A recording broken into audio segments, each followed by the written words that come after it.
మరి ఈరోజు కల్వకుంట్ల కవిత గారు కొత్త పార్టీ లాంచ్ చేస్తూ మరి గౌరవ ముఖ్యమంత్రి రేవంత్ రెడ్డి గారిని కర్కోటకుడు, హిట్లర్ అంటూ ఆమె అసభ్య పదజాలాన్ని మేము తీవ్రంగా ఖండిస్తున్నాం.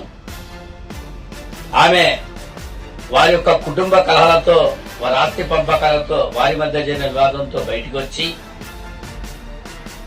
కొత్త పార్టీ పెట్టి ఈరోజు రేవంత్ రెడ్డి గారిని విమర్శించడం సరికాదు.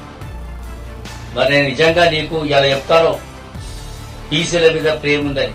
నీకు బీసీల మీద ప్రేమ ఉంటే, బీసీల మీద నీకు అంత అన్నప్పుడు 42% రిజర్వేషన్లలో నువ్వు ఎందుకు దీక్ష చేయలేదు? నువ్వు వెంటనే అమరనీయ దీక్ష చేసి నువ్వు రాజకీయాలకు రావాలి. నీవు ఇలా దళితులు అంటున్నావు, దళితులు అంటే నాకు ప్రేమటు మాట్లాడుతున్నావు. నిజంగా నీకు దళితుల మీద ప్రేమ ఉంటే నీ కుమారుడికి ఒక దళితురాలను ఇచ్చి వివాహం చెయ్యి. అప్పుడు నీ దళిత మీద ఎంత ప్రేమ తెలుస్తుంది. ఈనాడు మైనార్టీల మీద నువ్వు ప్రేమ ఉన్నట్టు మాట్లాడుతున్నావు. నువ్వు లిక్కర్ స్కామ్ లో, ఢిల్లీలో జైలుకి వెళ్ళి లిక్కర్ స్కామ్ లో కోట్ల రూపాయలు సంపాదించిన సంపాదనతో దుబాయ్ లో బుర్జ్ ఖలీఫాలో నువ్వు కట్టిన, అక్కడ కొన్న ఇల్లు, అక్కడ కొన్న ఆస్తులు అన్ని ఈ రోజు మైనార్టీలో పంచు. ఈనాడు నువ్వు మళ్ళీ నిరుద్యోగులను మోసపరిచి, అంత గతంలో మోసం చేసిన పార్టీ మీద మళ్ళీ మోసం చేయడానికి 4 లక్షల ఉద్యోగాలను ఇస్తారని మరి నిరుద్యోగులను ఆశ పెట్టడం ఇది సరికాదు. 4 లక్షల ఉద్యోగాలంటే ఏ డిపార్ట్మెంట్ లో ఎన్ని జాబులు ఉన్నాయి, వాటి బడ్జెట్ ఎంత, వాటి ఏంటనేది కూడా ఏం తెలియకుండా మాట్లాడుతున్నావు. ప్రజలను మోసం చేసే ప్రయత్నం చేస్తున్నావు. ఇది సరికాదు.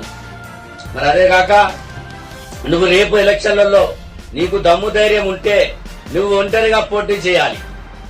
నీకు డిపాజిట్ రావు నీ పార్టీకి.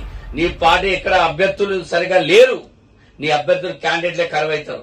నువ్వు కేవలం నీ యొక్క ఎమ్మెల్యే టికెట్ గురించే నువ్వు ఇలా ఒక పార్టీ పెట్టుకొని అందరు పార్టీలను నిలగొట్టాక కాంగ్రెస్ లో వస్తా అంటే నువ్వు ఆహ్వానించలే. మేము నేను రిజెక్ట్ చేసినాం.